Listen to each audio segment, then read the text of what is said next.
The morning of April 28th, 1996 dawned like any other on the scenic Tasman Peninsula, home to the historic Port Arthur site, a place of somber history, but now a peaceful, breathtaking tourist destination.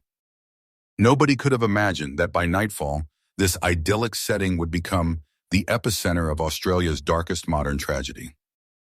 The Port Arthur historic site was busy, filled with tourists enjoying the autumn sun. The Broad Arrow Cafe, a bright stone building overlooking the ruins, was a hub of activity, families finishing lunch, friends chatting, and visitors picking up souvenirs. Life moved slowly and securely in Tasmania.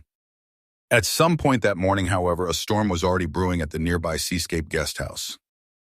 The details are hazy, but it is believed that the perpetrator, Martin Bryant, carried out the first horrific acts, murdering the guest house owners, David and Noeline. Shortly after 1:30 p.m., Bryant arrived at Port Arthur. He walked into the Broad Arrow Cafe. Witnesses recall him appearing unremarkable, simply another tourist grabbing a bite to eat. Then the world shattered.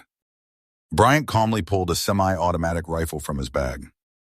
The sudden deafening sound of gunfire filled the small cafe. It wasn't a warning, it was an instant, indiscriminate barrage.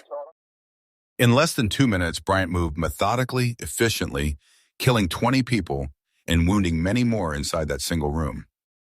Those who survived did so by diving under tables, frozen in terror, praying the gunmen wouldn't find them. When the silence returned, it was a silence filled with smoke, blood, and the sounds of weeping and labored breathing. But the rampage was far from over. Leaving the carnage behind, Bryant walked out to the car park. He continued to fire, gunning down people fleeing, including a mother and her 2 small children, near a bus.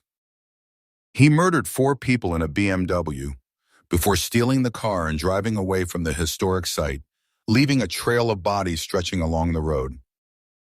He stopped at a nearby service station, killing 1 person and kidnapping another. His final destination was the Seascape Guest House, the place where the horror had begun.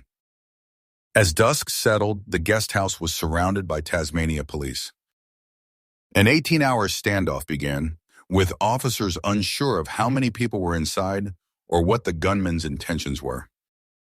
The darkness of the night magnified the tension as an entire nation watched the news in disbelief. On the morning of April 29th, the siege ended violently. Bryant set the old guest house on fire. As the historic building burned, he ran out and was immediately apprehended. Inside the ruins, police confirmed the bodies of his hostage and the 3 earlier victims. The total count was a staggering, unthinkable 35 lives lost. The shockwave that hit Australia was seismic. This wasn't just a local tragedy, it was a national wound. In the wake of the massacre, the newly elected Prime Minister, John Howard, took a bold, unwavering stand. He looked at the chaos and the easy accessibility of the military-style weapon used and declared, "Never again." Within 2 weeks, Australia's government passed the National Firearms Agreement, a sweeping bipartisan reform that banned virtually all semi-automatic rifles and pump-action shotguns. It was coupled with a massive mandatory gun buyback program that removed over 650,000 guns from private hands.